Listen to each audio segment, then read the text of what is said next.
Beyond all the gore splattered on your screen, there is actually a compelling story driving Gears of War. At the heart of the Gears of War saga lies emulsion. Remember that glowy, sort of radioactive stuff? Humans had fought each other over the precious energy source for years, and soldier Marcus Phoenix was already well known by the time the Locust Horde burrowed up out of the ground. Emergence Day survivors headed to the city of Jacinto because the Horde couldn't dig through the rocky plateau beneath it.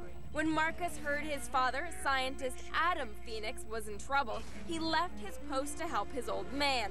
Not only did he not save his father, he was sentenced to prison for desertion. After 4 long years, Marcus's old buddy Dom busted him out, and the ragtag Delta Squad headed underground to map the enemy's tunnels. Along the way, they ran into a fearsome new strain of locust, mutated by exposure to emulsion. After the mapping mission failed, Delta discovered that, for some unknown reason, extensive maps of locust tunnels could be found at the lab of none other than the late Adam Phoenix. Marcus and company used his father's maps to guide the light mass bomb right into the heart of Locust Town. It was a devastating blow, but not a mortal one, as the mysterious Locust Queen ominously pointed out. And we are not dead yet. They're moving deeper every day. One of the criticisms of the first Gears is that the story was very simple, it was very basic, and that was one thing we really wanted to address this time around. Now, 6 months later, Dom's wife Maria is still missing. The Locusts are somehow sinking entire cities at a time, and technically, it's all because of Josh Ortega. So let's talk a little bit about what you do on Gears 2. I'm like the lead scriptwriter, so pretty much all of what you'd say is like most of the in-game stuff and all the cinematic stuff for the most part is what I wrote. I'll just shoot you in your asses!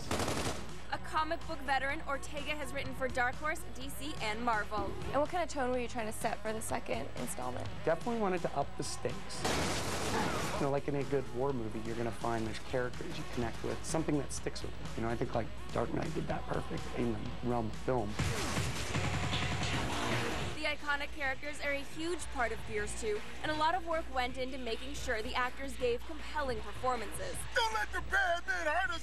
We had our mocap actors crying in the studio doing the delivery of these lines, right? I'm really just proud of that. Guys? I mean, this is like... Probably not big guys. They just come out on big guys on the Actually, screen. DiMaggio's a pretty big guy. They've obviously been hiding something here. This year, it's like people wanted more story.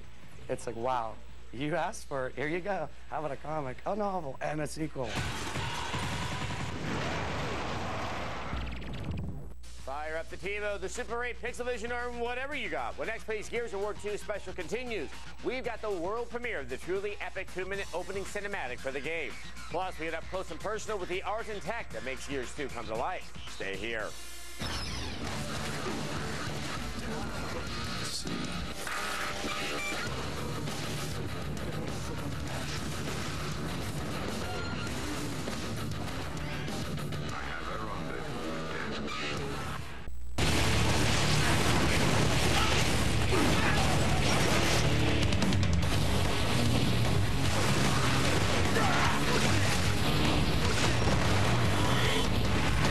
This is everything we've been fighting for.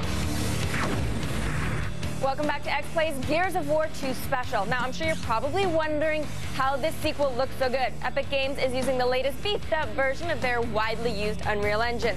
This software has you chainsawing locusts in half with a glorious amount of gore, and here's how it works.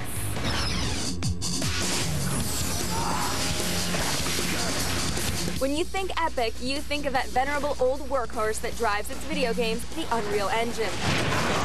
So how old is the engine now? Well, you know, we made the first Unreal game way back in like 1998, I guess, and then we're on the 3rd generation now for It's not the same PlayStation. It's changed a little bit since then. How did it get its start? Wow, it was like a flying carpet ride game that they were playing with, and they said, oh, this is really fun, and just kept running. It was like a tech demo, and then the guys started coming up with cool content and guns and monsters, and that became the first Unreal game. Unreal Engine 3 has been featured in-game since 2006, but even in those 2 short years, it's seen numerous changes.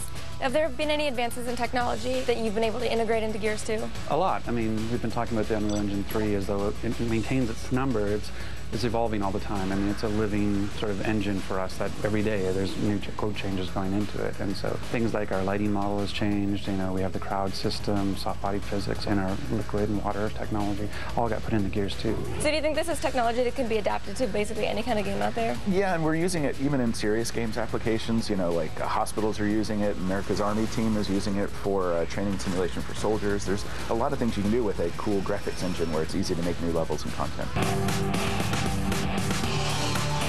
The Gears team has taken all of these advances and used them to pump up the visuals of the new game. So we should talk a little bit about the art style, because it does feel like it's the same world as the first, but there are some changes to it a little bit. Yeah, I mean, the team evolved. I mean, in the first one, we made a choice to be desaturated. We wanted to have that sort of, it's war and it's destroy beauty. We wanted to have that feel to the world, and I think we were successful there. But as we evolved into Gears 2, we're bringing new environments, and at the same time, so we're introducing more and more color and things like that. There's a lot of different sort of art style and environment styles and colors and things that are brought into Gears 2 that sort of change it quite a bit, actually, from Gears 1. With the amount of work that went into the engine and all its updates, you'd better believe that Epic has big plans for it. So where do you see the future of the engine? Do you see it just continuing to evolve? Yeah, we'll slowly take over the world. It's a domination strategy. No, really. What? What's weird about that? Would I have to have Lex Luthor and missiles in order to take over the world? No, this plan's better. I believe him. All right, the first few moments of a game are crucial, and Gears 2 does not disappoint. You've survived this long, we've got a very special treat to whip you into even more of a frenzy of anticipation for the game. We are proud to present the opening cinematic for Gears of War 2.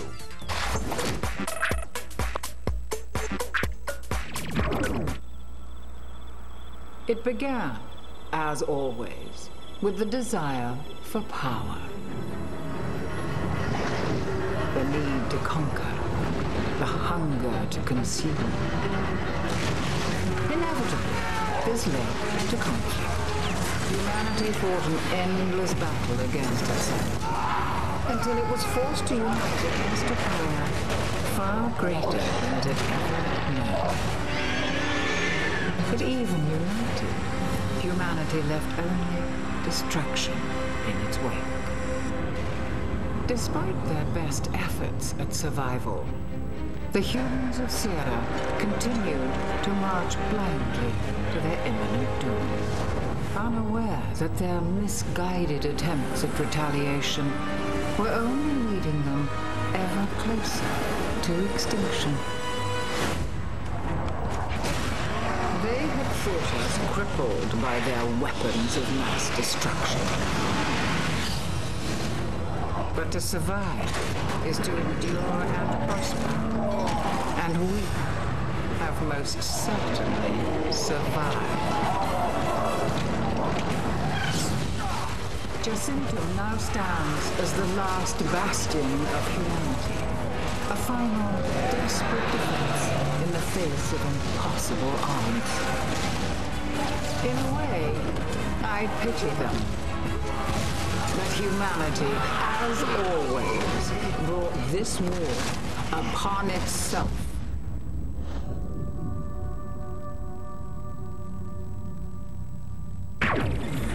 All right, be sure to head to g4tv.com/xplay to watch the opening cinematic in glorious HD again and again right now. Plus, you're going to find so much more additional HD footage from the special, and that is only going to be on our website. All right, a big thanks to Cliff and everyone at Epic Games and Microsoft for this special look at Gears 2. You know what? Up next is going to be more X-Play. Thank you so much for watching our Gears of War 2 special.